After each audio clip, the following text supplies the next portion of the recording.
Bismillahirrahmanirrahim. Assalamualaikum warahmatullahi wabarakatuh. Alhamdulillahi rabbil alamin. Wabihi nasta'inu ala umuri dunya waddin. Wassalatu wassalamu ala ashrafil anbiya'i wal mursalin. Nabina Muhammadin wa ala alihi wa ashabihi wa man tabi'ahum bi ihsanin ila yaumiddin. Allahumma anfa'na bima 'allamtana wa 'allimna ma yanfa'una wa zidna ilma. Allahumma rahmataka narju fala takilna ila anfusina tarfata ain wa aslih lana syu'unana kullaha la ilaha illa ant.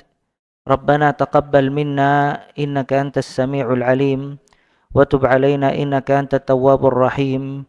Rabbi shrah li sadri wa yassir li amri wahlul 'uqdatam min lisani yafqahu qawli, thumma amma ba'd. Fa ya ayyuhal ikhwah rahimani wa rahimakumullahu jami'an. Kita lanjutkan ta'lim dan kajian kita masih membahas ringkasan akidah Ahlus Sunnah wal Jamaah yang diambil dari muqaddimah kitab Qaulus Sadid, buah karya Syekh Abdurrahman bin Nasir As-Sa'di rahimahullah rahmatan wasi'ah. Naam, tafadhal.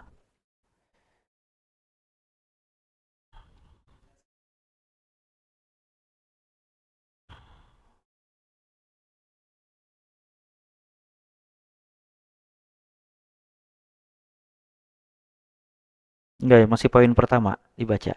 Iya.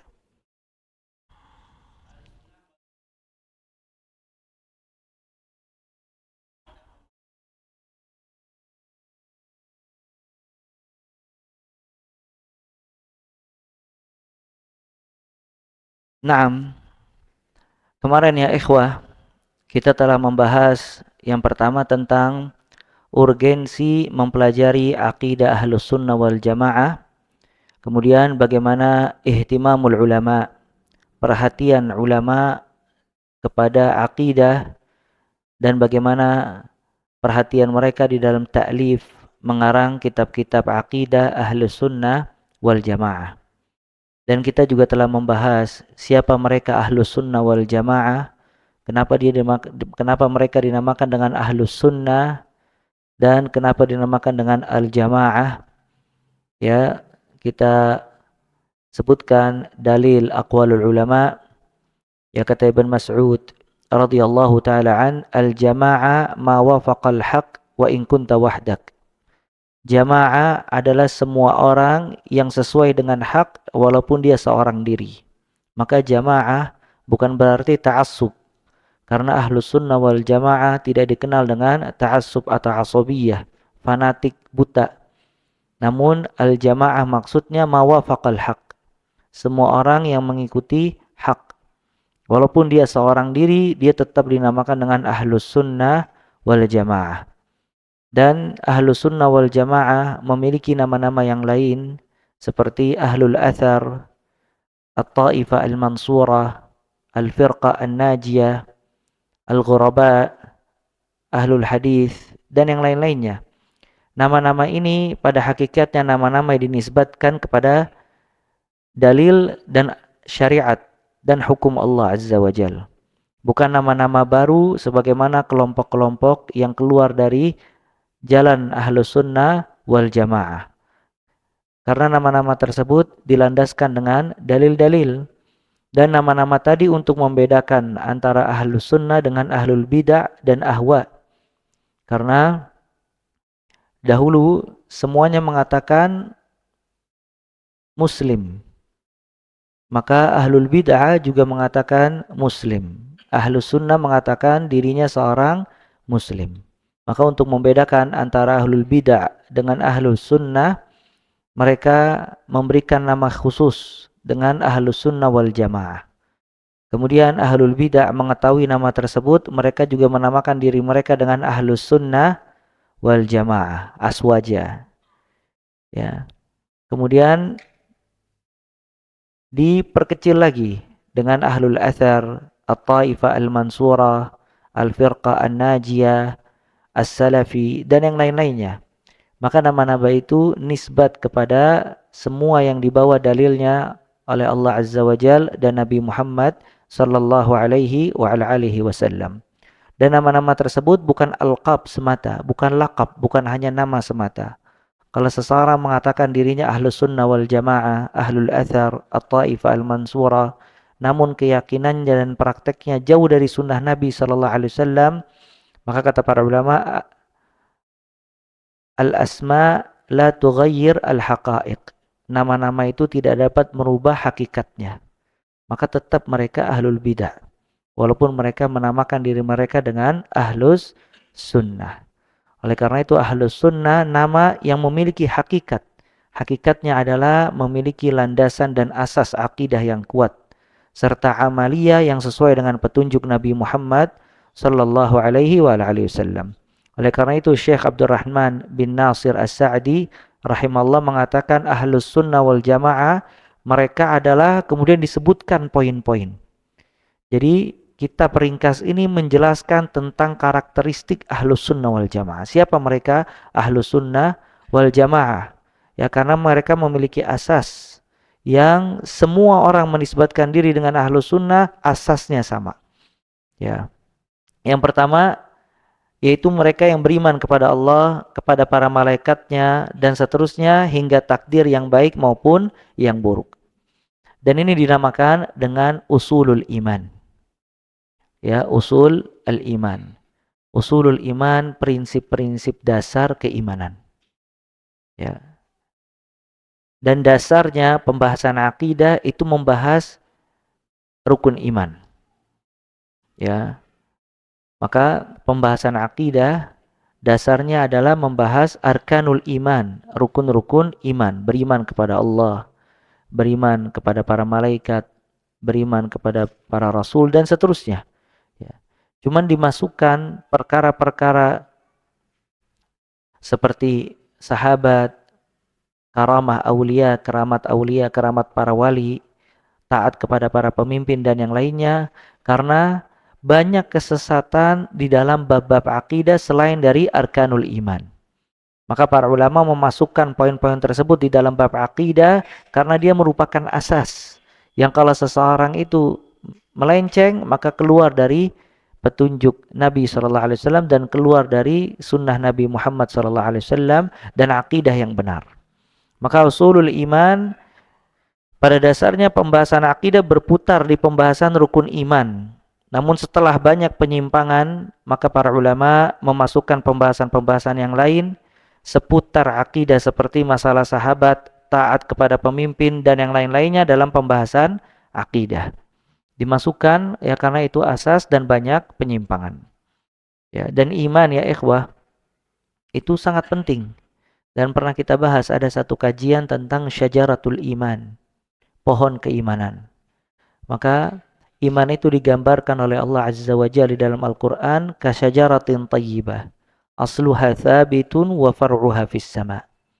Dia seperti pohon yang bagus, akarnya kuat di dalam tanah dan ranting atau kayunya itu menjulang tinggi ke langit. Maka semakin kuat iman seseorang, maka semakin kokoh dia. Dan semakin lemah iman seseorang, maka semakin lemah aplikasi dan amaliyah dia sehari-hari.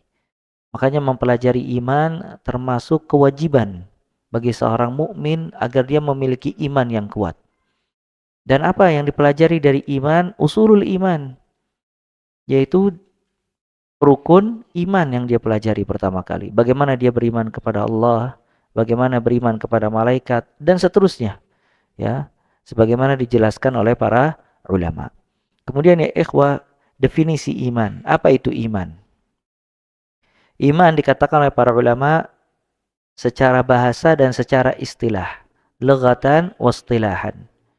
Iman secara bahasa itu adalah at-tasdiq wal iqrar. Percaya dan penetapan. Itu secara bahasa. Ya. Dikatakan iman karena ada iqrar, ada penetapan dan tasdik, kepercayaan. Ya, itu iman secara bahasa. Adapun secara istilah, kata para ulama, maksud dari iman i'tiqad bil qalbi wa iqrar bil lisan wa amalu bil jawarih yazidu bit ta'ati wa yanqusu bil ma'siyati. Iman secara istilah yang i'tiqad bil qalb, meyakini di dalam hati. Wa iqrarun bil lisan, menetapkan lewat lisan. Wa amalun bil jawarih, dan mengamalkan dengan anggota badan.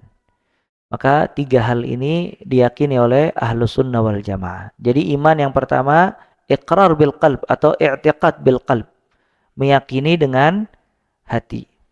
Yang kedua iqrar bil lisan, menetapkan lewat lisan. Yang ketiga amalun bil jawarih, mengamalkan dengan anggota badan. Ya, ketika dia beriman kepada Allah, hatinya yakin akan Allah Azza wa Jal. Wujudnya, rububiyahnya, uluhiyahnya, al-asma wa sifat. Kemudian dia menetapkan lewat lisan. Ya, meyakini dan menetapkan lewat lisan akan iman kepada Allah Azza wa Jal. Kemudian diaplikasikan dengan amalan lewat anggota badan. Wa amalun bil arkan atau wa amalun bil jawarih.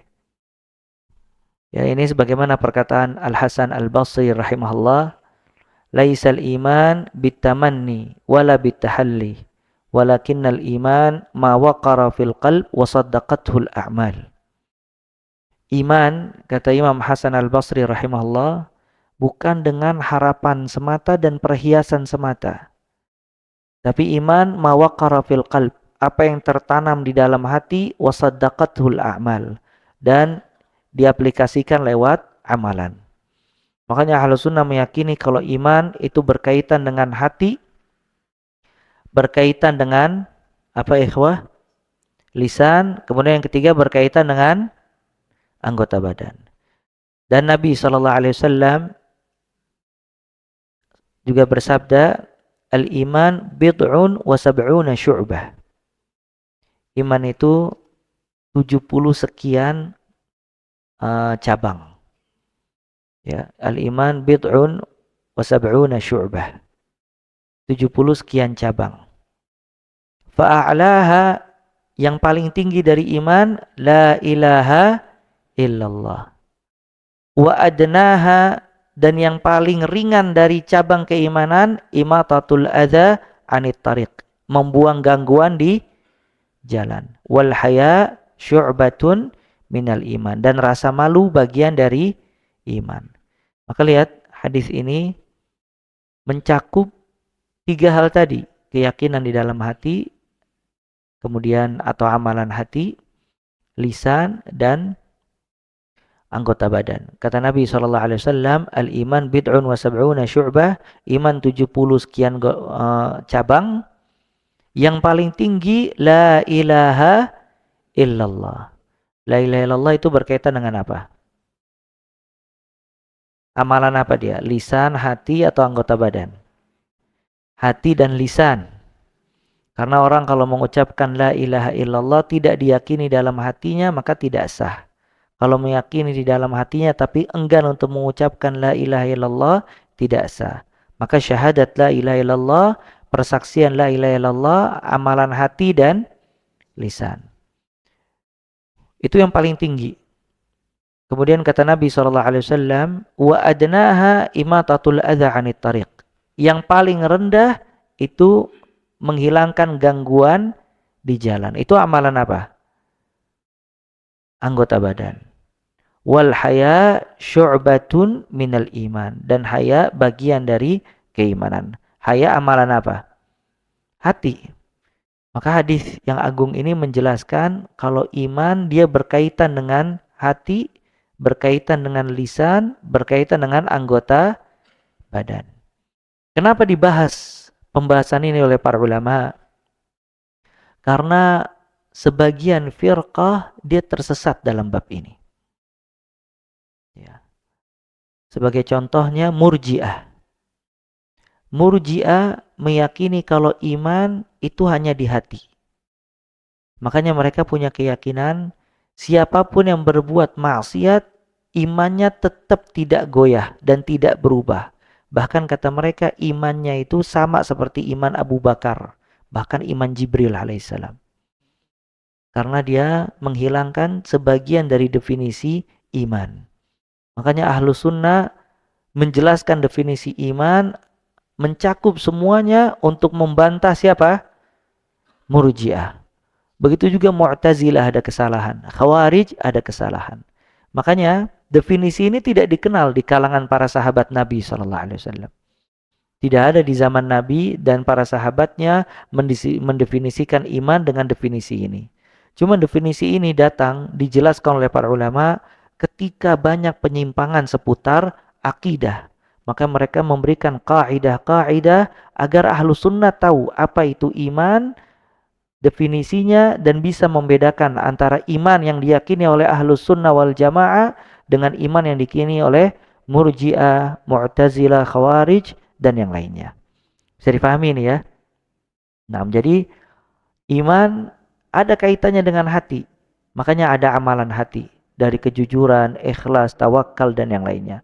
Iman ada kaitan dengan lisan. Maka dia termasuk dari zikir kepada Allah, baca Al-Quran, dan yang lainnya. Iman berkaitan dengan anggota badan. Maka dia ada amalan-amalan anggota badan seperti salat, haji, dan seterusnya. Maka semakin kuat iman seseorang, maka semakin kuat aplikasinya. Semakin kuat keyakinan di dalam hatinya. Semakin kuat zikirnya kepada Allah. Semakin kuat amal ibadahnya sehari-hari. Semakin lemah imannya, maka semakin lemah pula keyakinan di dalam hati. Semakin sedikit pula dia berzikir kepada Allah Azza wa Jalla. Semakin sedikit juga dia beramal saleh lewat anggota badan. Ya, makanya ini pentingnya mempelajari iman. Ibn Mas'ud radhiyallahu taala an berdoa kepada Allah, Rabbi zidni imanan, terus apa? Wa yaqinan wa fiqha. Ya Allah, tambahkanlah kepadaku iman, keyakinan, dan fikih. Ya, Ibn Mas'ud berdoa kepada Allah agar ditambah keimanan. Dan Nabi SAW juga mengajarkan kepada kita, Allahumma zayyinna bizinatil iman. Ya Allah, hiasilah kami dengan perhiasan keimanan. Perhiasan keimanan di dalam hatinya ada keimanan yang kuat, dan aplikasi amalan sehari-hari juga buah dari keimanan yang dia yakini. Bukan hanya itu. Kemudian ahlu sunnah juga meyakini termasuk dari definisi keimanan, yazidu bitta'ati wa yanqus bil ma'siyah. Iman bertambah dengan ketaatan dan berkurang dengan kemaksiatan. Ya, bertambah dengan ketaatan, berkurang dengan kemaksiatan. Makanya apabila seorang hamba bermaksiat, berkurang keimanannya. Tapi kalau dia berbuat ketaatan, bertambah keimanannya. Makanya seorang hamba kalau dia fokus beribadah, jaga sholat, zikir, Al-Quran, birrul walidain, itu akan tambah imannya. Ya. Namun kalau dia jatuh atau dia berbuat maksiat, berkurang lagi imannya. Maka Ahlus Sunnah meyakini kalau iman yazid wa yanqus. Dia bertambah dan berkurang. Makanya min fiqh, termasuk dari fikih, dari ilmu yang dalam, seseorang mempelajari asbab ziyadatil iman wa nuqsanihi. Sebab-sebab bertambahnya iman dan sebab-sebab yang mengurangi keimanan. Karena dia tahu, ya kata Abu Darda radhiyallahu taala an, inna min fiqhir rajul an yatafaqqat imanahu. Di antara tanda keilmuan seseorang, dia selalu mengoreksi keimanannya. Ayazdad huwa am yantaqis. Apakah imannya bertambah atau berkurang? Kalau berkurang, dia tahu sebab-sebab yang menyebabkan imannya kurang apa. Nah, kemudian dia punya obatnya. Apa sebab-sebab yang dapat menambah keimanannya? Ya, makanya di sini pentingnya mempelajari sebab-sebab yang dapat mendatangkan keimanan dan sebab-sebab yang dapat mengurangi keimanan. Seperti maksiat mengurangi keimanan. Kemudian teman-teman yang buruk mengurangi keimanan. Kelalaian mengurangi keimanan. Sibuk dengan dunia mengurangi keimanan. Nah, sebabnya yang menambah keimanan ketaatan kepada Allah, teman-teman yang baik, hadir di majelis ta'lim, baca Al-Qur'an dan seterusnya, ya. Maka definisi iman sesuai Ahlus Sunnah wal Jamaah, yang pertama i'tiqad bil qalb, meyakini dengan apa? Hati. Yang kedua iqrar bil lisan, menetapkan lewat lisan. Wa amalun bil jawarih, mengamalkan dengan anggota badan. Yazid bit ta'ah, bertambah dengan ketaatan. Wa yanqus bil ma'siyah, dan berkurang dengan kemaksiatan. Kemudian poin selanjutnya dalil seputar iman. Aja dalil-dalil yang berkaitan dengan rukun iman. Ya. Yang pertama, firman Allah Azza wa Jalla dalam surat Al-Baqarah ayat 285.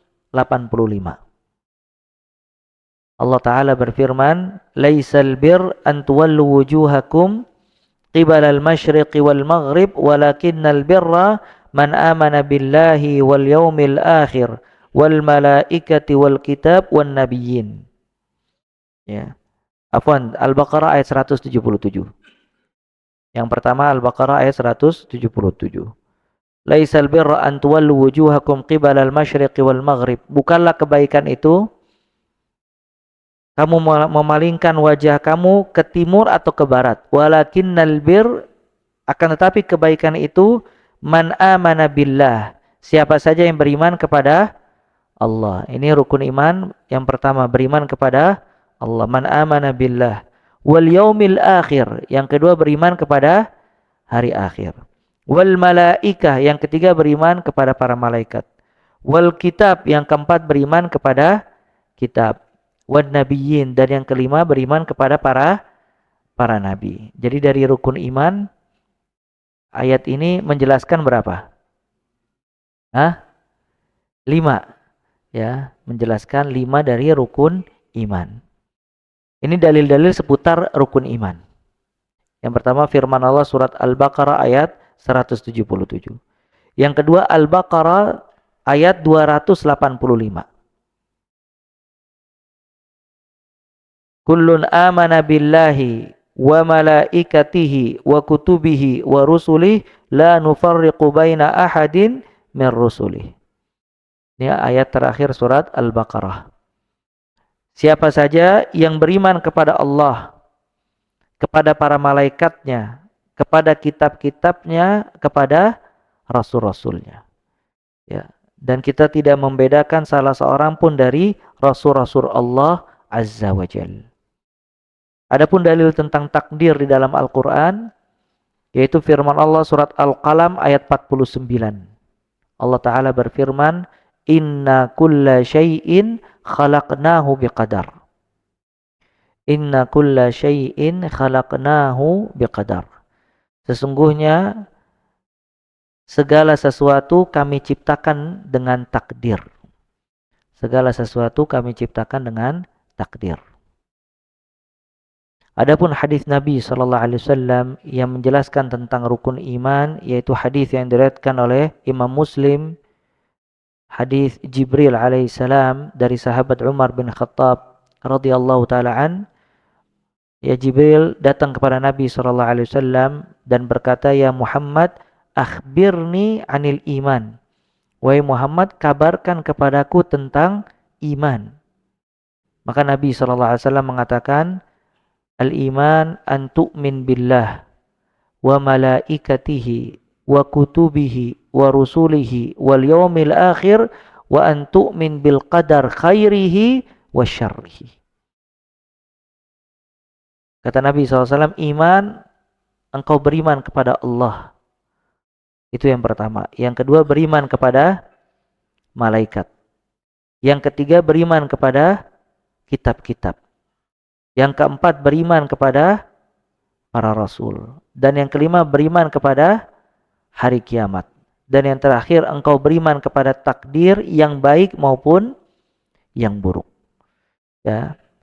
Dan hadis yang diriwayatkan Imam Muslim ini, ya, hadis yang paling mendasar menjelaskan tentang arkanul iman. Makanya yang paling terbaik orang membahas rukun iman, urutannya sesuai dengan hadis ini yang diriwayatkan oleh Imam Muslim. Yang pertama dia beriman kepada Allah. Karena asasnya semuanya beriman kepada Allah. Itu yang paling penting.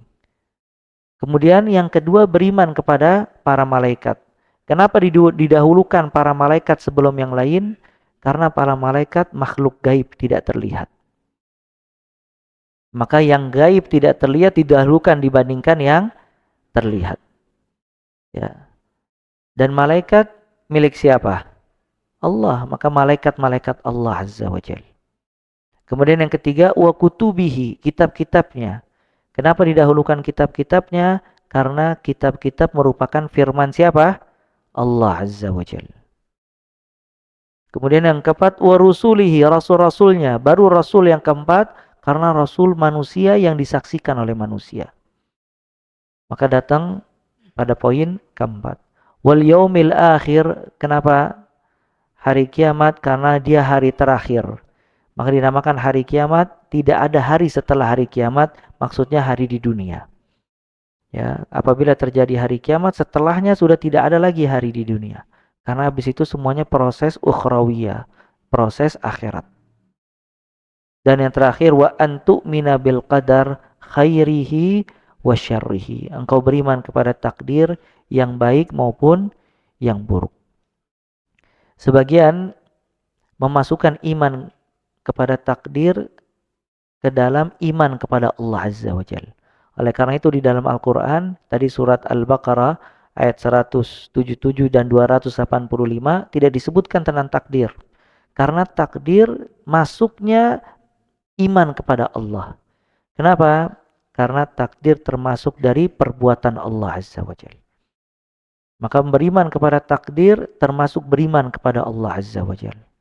Salah di dalam memahami takdir termasuk salah atau kurang atau mengurangi kesempurnaan iman kepada Allah Azza wa Jalla. Ya. Makanya termasuk beriman kepada Allah, beriman kepada perbuatan-perbuatannya, di antaranya adalah al-qada wal qadar. Takdir Allah Azza wa Jalla yang baik maupun yang buruk. Bisa dipahami ini ya. Nah, ini arkanul iman, rukun iman ya yang dijelaskan oleh Nabi Muhammad SAW di dalam hadis riwayat Muslim. Nah, kita bahas secara global karena kalau dibahas satu persatu secara detail itu memakan waktu yang sangat panjang. Dan antum kalau misalnya ingin mempelajari tentang usulul iman, antum baca kitab Ibn Utsaimin judulnya Usulul Iman. Muhammad bin Shalih Al-Utsaimin rahimahullah mempunyai satu risalah dan sudah diterjemahkan judulnya Usulul Iman. Beliau menjelaskan tentang iman kepada Allah, kepada malaikat dan seterusnya secara detail dan poin-poin setiap dari iman, setiap dari rukun iman tadi. Iman kepada Allah yang pertama mencakup 4 hal. Ini antum catat. Kalau ada pertanyaan bagaimana seseorang beriman kepada Allah, maka beriman kepada Allah mencakup 4 hal.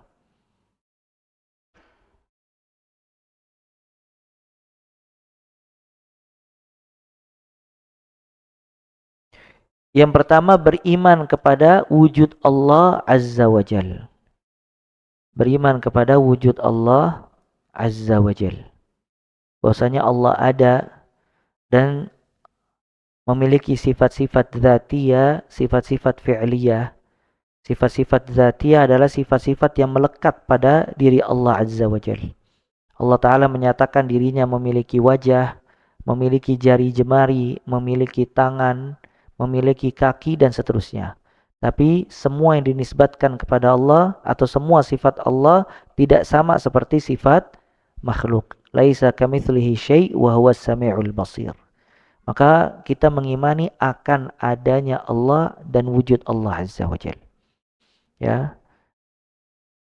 Sebagian kelompok tidak mempercayai akan adanya Allah Azza wa Jalla. Ya. Seperti ateis yang tidak beriman akan adanya Tuhan. Ya, sebagian filsafat ya, kesesatannya itu mengingkari adanya Tuhan. Karena Tuhan itu tidak bisa masuk ke akal mereka wujudnya.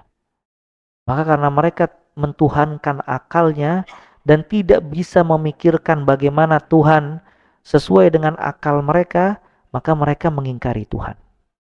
Maka ini bahayanya mempelajari filsafat akidah. Ya, sebagian universitas umum atau universitas Islam dia ada fakultas usuluddin, tapi di situ ada filsafat agama atau akidah. Ya. Dan filsafat itu ilmu Yunani yang diterjemahkan ke dalam bahasa Arab. Kemudian terpengaruh sebagian ulama dengan ilmu tersebut, maka mereka mentuhankan akal. Semua yang tidak masuk akal maka ditolak sama mereka. Semua yang masuk akal diterima sama mereka. Maka orang yang mempelajari filsafat itu ujungnya hayran. Dia di atas kebingungan dan keraguan. Dan subhanallah pernah ada satu ustadz cerita, dia bilang dia dosen filsafatnya itu sering kalau pulang nggak tahu rumahnya di mana. Ya, karena terus dia memikirkan hal-hal yang di luar kemampuan dia. Kalau dikatakan Allah memiliki tangan, dia pikirkan terus bagaimana tangan Allah, bagaimana Allah. Maka tidak ada iman, semuanya harus dengan akal. Ya. Sedangkan Ahlus Sunnah wal Jamaah tidak mentuhankan akal. Ahlus Sunnah wal Jamaah dia tunduk kepada nas, kepada dalil Al-Quran dan As-Sunnah. Akal memiliki peran. Perannya untuk memahami dalil Al-Quran dan As-Sunnah. Kalau seandainya ada yang tidak mampu dia cerna lewat akalnya dan ada dalilnya, maka dia tidak membatasi dalil. Dia mengatakan sami'na wa ata'na. Dia serahkan ilmunya kepada Allah Azza wa Jal. Makanya ada sebagian kelompok di zaman Imam Abu Hanifah rahimahullah, dia tidak percaya akan adanya Tuhan. Kemudian orang-orang ini datang kepada Imam Abu Hanifah. Dan Imam Abu Hanifah pada saat itu imam besar. Ya. Murid-muridnya datang dari penjuru dunia belajar dengan Imam Abu Hanifah. Maka orang ini datang ingin mendebat kepada Imam Abu Hanifah tentang wujud Allah Azza wa Jal. Dan mazhab Hanafiyah itu terkenal salah satunya dengan qiyas. Apa qiyas? Analog. Menganalogikan segala sesuatu. Maka kata Imam Abu Hanifah, antum besok datang lagi. Akhirnya besok datang lagi mereka. Mereka menemukan Imam Abu Hanifah sedang merenung berpikir. Kata orang-orang ini, apa yang kau pikirkan wahai imam?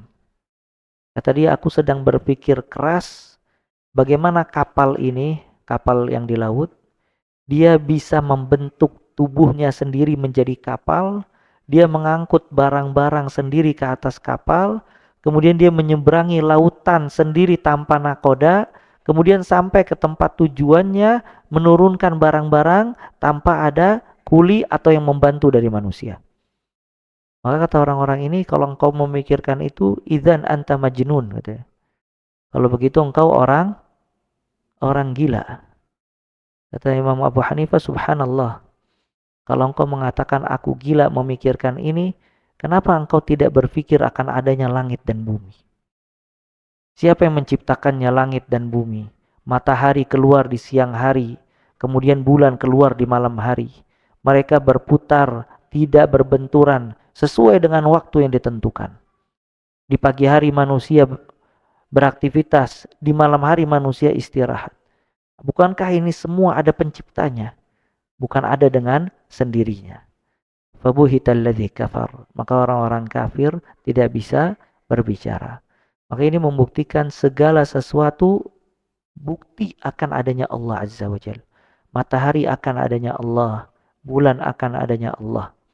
Bahkan jasad kita, kata Allah, wa fi anfusikum afala tubsirun. Pada diri kalian, apakah kalian tidak melihat? Ya, siapa yang menciptakan kita? Bagaimana kita bisa tumbuh dewasa? Bagaimana Allah berikan kita akal bisa beraktivitas? Kita tahu ini api, kita menjauhi karena takut terbakar. Kita tahu ini dingin, kita tahu ini panas dan seterusnya. Ini semua menunjukkan ada penciptanya. Siapa? Allah Azza wa Jalla. Maka yang pertama beriman kepada wujud akan wujud Allah Azza wa Jalla. Yang kedua, beriman kepada rububiyah Allah. Beriman kepada rububiyah Allah Azza wa Jalla.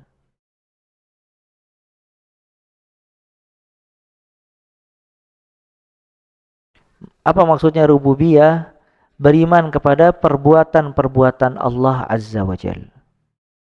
Ya, itu rububiyah.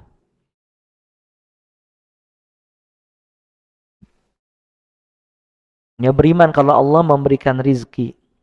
Beriman kalau Allah menciptakan. Beriman kalau Allah mengatur segala sesuatu, mudabbir. Beriman kepada Allah yang memiliki segala sesuatu. Ya, maka kita imani. Semua perbuatan-perbuatan Allah harus diimani. Ya, makanya kita mengimani yang memberikan rizki Allah Azza wa Jalla. Yang menciptakan segala sesuatu adalah Allah Azza wa Jalla. Menciptakan langit, menciptakan bumi, menciptakan manusia, menciptakan semua para nabi dan yang lain-lainnya. Allah menurunkan hujan dan yang menahan hujan.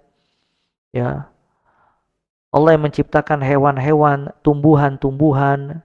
Allah yang menciptakan air laut, awan, langit, dan seterusnya. Ya. Dan Allah yang mengatur segala sesuatu. Allah yang mengatur malam dan siang dan malam. Allah yang mengatur matahari keluar di siang hari, bulan keluar di malam hari. Allah yang menjadikan bintang-bintang di langit, hiasan bagi langit dan petunjuk bagi manusia, dan seterusnya. Dan Allah yang memiliki segala sesuatu. Semuanya milik Allah. Ya, inna lillah wa inna ilaihi raji'un. Ya, semua milik Allah dan semua akan kembali kepada Allah Azza wa Jalla. Maka ini al-iman bir rububiyah. Menjadikan Allah Rabb. Mengimani semua perbuatan-perbuatan Allah Azza wa Jalla. Ya. Kemudian yang kedua, yang ketiga al-iman bi uluhiyah.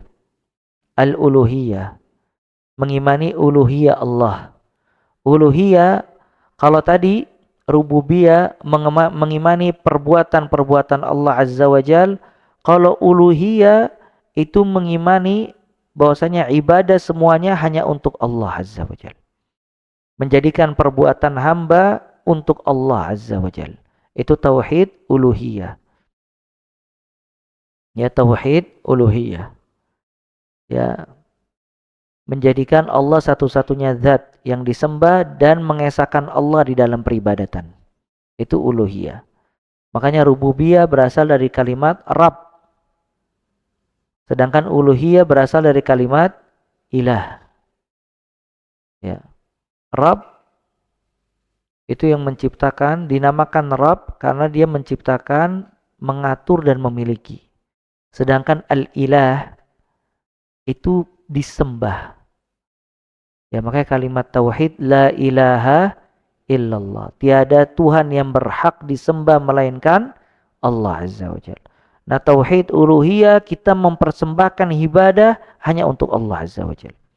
Itu maksud dari adanya jin dan manusia, maksud dari adanya para nabi, para rasul, diturunkan kitab-kitab, mengingatkan manusia semuanya untuk mengesahkan Allah di dalam peribadatan.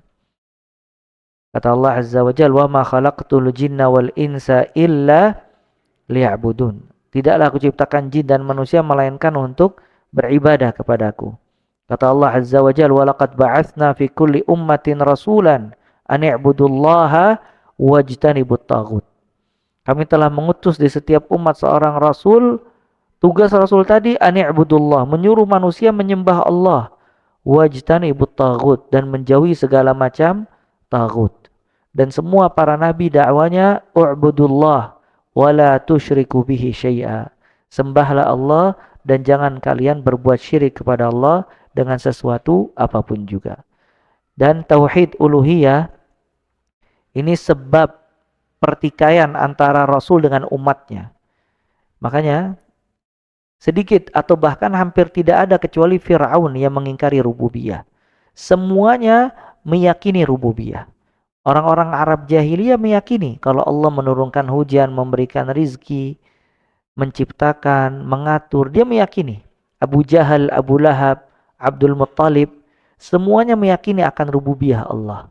Tapi yang mereka ingkari apa? Uluhiyah. Ya. Makanya dikatakan di Ka'bah pada saat itu ada sekitar 300 sekian patung. Fungsi patung tersebut apa? Hah? Iya, apa itu maksudnya? Apa yang diyakini sama orang Arab jahiliyah? Perantara. Dia bilang, anak tidak bisa beribadah kepada Allah langsung. Maka patung-patung ini perantara-perantara antara mereka dengan siapa? Allah Azza wa Jalla. Itu ibadahnya orang jahiliyah. Maka mereka tidak menjadikan patung itu seperti Allah. Mereka meyakini Allah rububiyahnya. Tapi mereka menjadikan perantara antara mereka dengan Allah lewat patung-patung ini. Makanya kata Syekh Muhammad bin Abdul Wahab rahimahullah, tidak ada bedanya syirik yang dilakukan oleh orang Arab jahiliyah dengan syirik yang dilakukan oleh orang zaman, karena inti dari peribadatannya sama walaupun prakteknya berbeda. Mereka tawassul, menjadikan perantara antara mereka dengan Allah lewat patung-patung tadi. Zaman sekarang juga sama.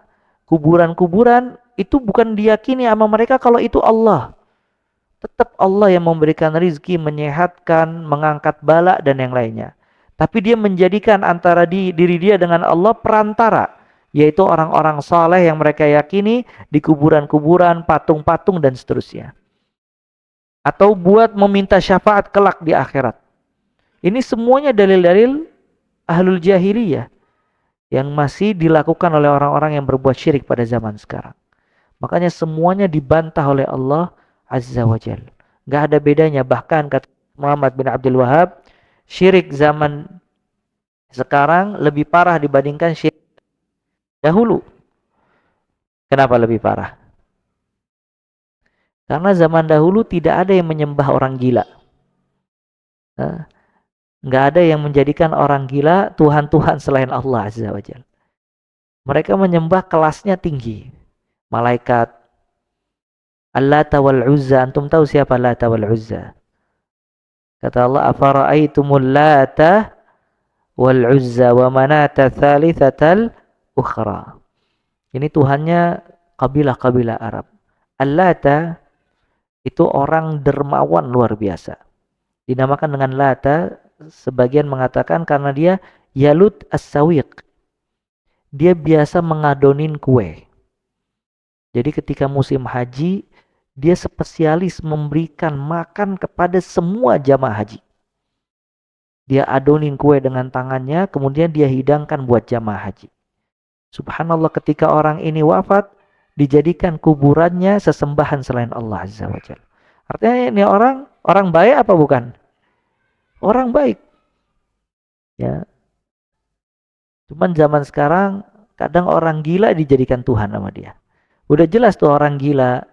Kadang dia menipu orang, dia mengatakan dia di kamar bisa sholat di Masjidil Haram. Kadang dia bilang anak kalau duduk merenung itu pada hakikatnya anak sedang berdialog dengan Allah Azza wa Jal. Semuanya tipuan. Ya, kemudian ketika wafat dijadikan sesembahan selain Allah.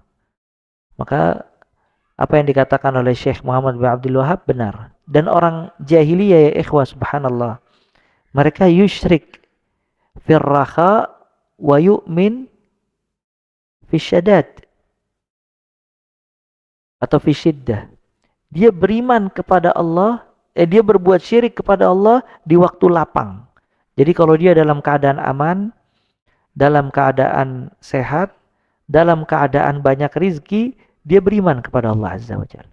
Tapi subhanallah, kalau dia di tengah terombang-ambing dengan ombak, ditinggalkan semua Tuhannya. Dia minta kepada siapa? Da'awallah mukhlishina lahuddin, kata Allah. Mereka kalau udah terombang-ambing dengan ombak, mereka ikhlas di dalam berdoa kepada Allah Azza wa Jalla. Makanya orang Arab jahiliyah berdoa kepada Allah di saat sulit dan melupakan Allah di saat lapang. Sedangkan di zaman sekarang orang yang berbuat syirik, sulit dan senang semuanya lupa sama Allah. Sulit datang ke dukun, proyeknya berhasil, terima kasih ke dukun. wala sujud syukur, wala ibadah yang kuat dan yang lainnya. Ya, maka ini menunjukkan ya orang-orang yang berbuat syirik tidak sempurna iman dia kepada Allah. Salah satunya dia meninggalkan iman apa? Kepada Allah. Yang ketiga, uluhiyah. Dia tidak menjadikan Allah ilah, satu-satunya Tuhan yang berhak disembah. Bisa dipahami ya? Dan yang terakhir, beriman kepada Allah bi asma'ihi wa sifatihi. Dengan nama-nama dan sifat-sifatnya. Karena Allah Ta'ala berfirman, walillahil asma'ul husna fad'uuhu biha. Allah memiliki nama yang baik, maka beribadalah dengan nama-nama tersebut. Ya. Allah memiliki nama-nama, dan nama-nama Allah, kata Allah, husna. Apa husna ya ikhwah? Husna al-ghaya fil hasan. Puncak kebaikan. Maka semua keburukan tidak dinisbatkan kepada Allah. Semua yang dinisbatkan kepada Allah itu puncak kebaikan. Ya, makanya dikatakan Allah Al-Azim, yang maha agung. Puncak keagungan itu Allah Azza wa Jalla. Allahu Akbar, Allah maha besar. Besar zatnya, besar kedudukannya, besar keagungannya. Ya, semua yang dinisbatkan oleh Allah besar. Ya, bahkan subhanallah disebutkan oleh Allah Azza wa Jalla, wa ma qadarullah haqqa qadrihi wal ardu jami'an qabdatuhu yaumal qiyamah was samawati qabdatuhu yaumal qiyamah was samawat. Mereka ahlul kitab tidak mengagungkan Allah sebagaimana mestinya. Karena nanti pada hari kiamat, wal ardu jami'an qabdatuhu yaumal qiyamah. Nanti pada hari kiamat,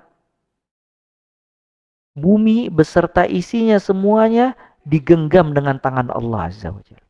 Untuk melihat bumi yang besar itu dijadikan genggaman di satu tangan Allah Azza wa Jalla. Ya, ini menunjukkan akan kebesaran Allah Subhanahu wa taala. Sedangkan ahlul kitab dia mengatakan Allah bakhil, Allah pelit, Allah lupa, Allah tidak adil dan yang lain-lainnya. Ya, maka Allah menjelaskan tentang kebesarannya pada hari kiamat kelak. Ya, dan juga di antara perkara yang paling besar memperkuat keimanan seseorang itu mempelajari al-asma was sifat. Itu kiat yang paling terbesar. Bahkan ilmu yang paling agung adalah ilmu mempelajari al-asma was sifat. Karena seseorang tidak mungkin bisa mengenal Allah kalau dia tidak mempelajari al-asma dan sifat-sifat Allah Azza wa Jalla. Kata Ibnu Al-Qayyim rahimahullah, man arafa Allah bi asma'ihi wa sifatihi ahabbahu la mahala. Barang siapa yang mengenal Allah lewat nama-namanya dan sifat-sifatnya, pasti mencintai Allah, tidak mungkin tidak cinta. Kalau dia pelajari tentang Allah, namanya Ar-Rahman, Ar-Rahim, Al-Ghafur, Al-Ghafar, At-Tawwab, Al-Mu'ti, Ar-Razzaq, dan yang lainnya, Al-Afu, dan yang lain-lainnya. Maka kalau dia pelajari nama Allah lewat dalil-dalilnya, ayat-ayat dan hadis-hadis, praktek-praktek kehidupan sehari-hari, maka dia pasti mencintai Allah Azza wa Jalla. Antum lihat subhanallah, nama Allah Ar-Rahman Ar-Rahim. Ar-Rahman Ar-Rahim. Allah Ta'ala disebutkan di dalam hadis memiliki berapa rahmat? Inna lillahi mi'atu rahmah. Allah memiliki 100 rahmat. Allah turunkan ke dunia cuma satu rahmat. Dan nanti Allah tahan 99 rahmat di akhirat kelak. Satu rahmat ini, kata Allah, kata Nabi SAW, yatarahamul ibad. Semua makhluk saling berkasih sayang dengan satu rahmat ini. Semua makhluk. Sampai digambarkan seekor hewan, seekor induk hewan, dia mengangkat kakinya takut menginjek anaknya sebab rahmat Allah Azza wa Jalla. Maka antum lihat dari zaman Nabi Adam sampai hari kiamat, semua kasih sayang itu disebabkan satu rahmat Allah Azza wa Jalla. Sedangkan di akhirat Allah mempersiapkan 99 rahmat. Makanya orang yang paling merugi di akhirat, nasallallahu alaihi, dia masuk ke dalam neraka. Kenapa? Dia tidak mendapatkan sedikit pun dari rahmat Allah Azza wa Jalla. Kalau seandainya satu rahmat semua penduduk bumi berkasih sayang, bagaimana 99 rahmat? Dan dia masuk ke dalam neraka tidak mendapatkan satu pun dari rahmat Allah Azza wa Jalla. Makanya di antara doa-doa yang diajarkan oleh Allah meminta apa? Rahmat. Rabbighfirli warhamni. Ya Allah, ampunilah aku dan rahmatilah aku. Sampai disebutkan Nabi SAW pernah melihat seorang wanita tawanan mencari anaknya. Dia ke kiri, ke kanan mencari anaknya. Sampai ketika mendapatkan anaknya, dipeluk anaknya, kemudian diberikan susu dan seterusnya. Kemudian Nabi berkata kepada para sahabatnya, Atara, apakah kalian menyangka kalau si perempuan itu akan melemparkan anaknya ke api? Kata para sahabat, la wallah, demi Allah tidak mungkin ya Rasulullah. Dia mencarinya, ketika bertemu dia peluk, dia berikan susu dan seterusnya. Maka kata Nabi SAW, Lallah arham bi'ibadihi min hadhihi biwaladiha. Kata Nabi, demi Allah, Allah lebih mencintai hambanya dibandingkan ibu itu kepada anaknya. Artinya kasih sayang Allah melebihi kasih sayang ibu kepada anaknya. Ya, kasih sayang terbesar di atas muka bumi, ibu ke anak. Kalau dipilih siapa yang harus bertahan hidup, maka si ibu akan memilih anak yang dibandingkan dirinya. Dan Allah lebih besar rahmatnya dan kasih sayang kepada hambanya dibandingkan ibu itu kepada anaknya. Apa faedah dari mempelajari ini? Faedahnya sebejat-bejatnya seorang hamba, kapan dia bertobat dan kembali kepada Allah, dia akan menemukan Allah Maha Pengasih lagi Maha Penyayang. Enggak ditolak tobat dia oleh Allah Azza wa Jalla. Seburuk-buruknya dia berbuat syirik, nyembah sapi misalnya, ya, nyembah kuburan, membunuh orang dan seterusnya. Kapan dia bertobat dan kembali kepada Allah, maka Allah tetap merahmati dia.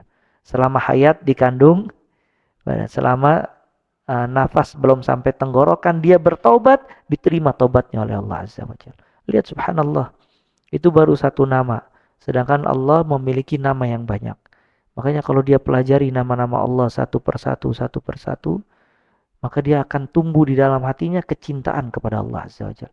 Benar kata Ibnu Qayyim, man arafallah bi asma'ihi wa sifatihi ahabbahu la mahala. Kalau dia mempelajari nama-nama Allah dan sifat-sifatnya, pasti dia mencintai Allah. Nggak mungkin dia nggak cinta. Ya makanya akbar jahl, kebodohan yang paling terbesar, bodoh akan Rabb-Nya Azza wa Jalla.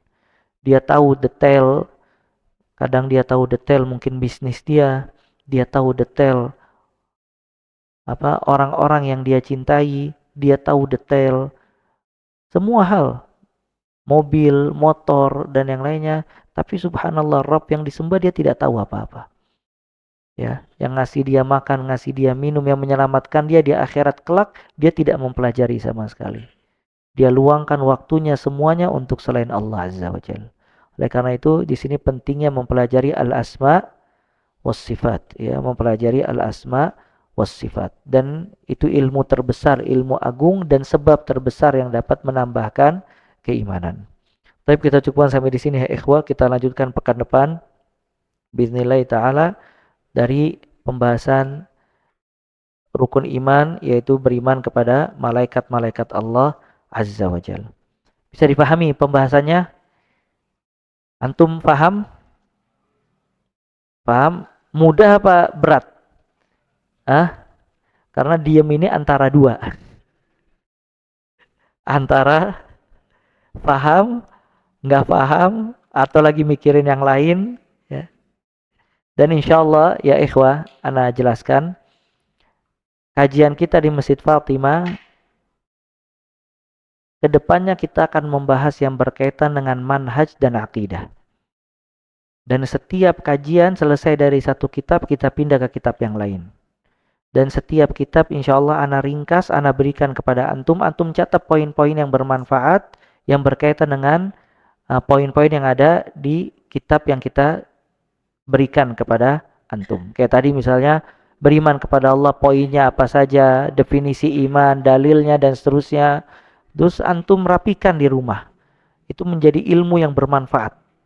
Ya, antum tahu iman definisinya, dalil-dalilnya, antum tahu rukun iman kepada Allah, poin-poinnya apa saja, ya. Yang rajin ya untuk menelaah, meringkas, memiliki catatan sendiri.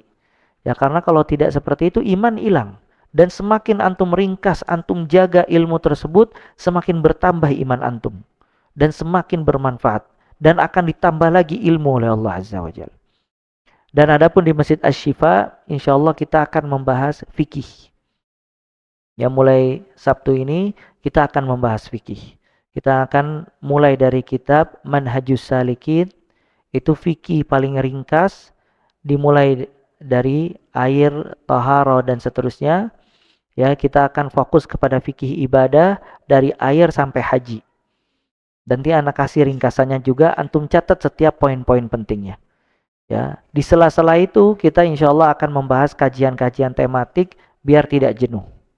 Dan semuanya nanti kajian ke depannya insya Allah semuanya berkaitan dengan usulul ilm, dasar-dasar ilmu.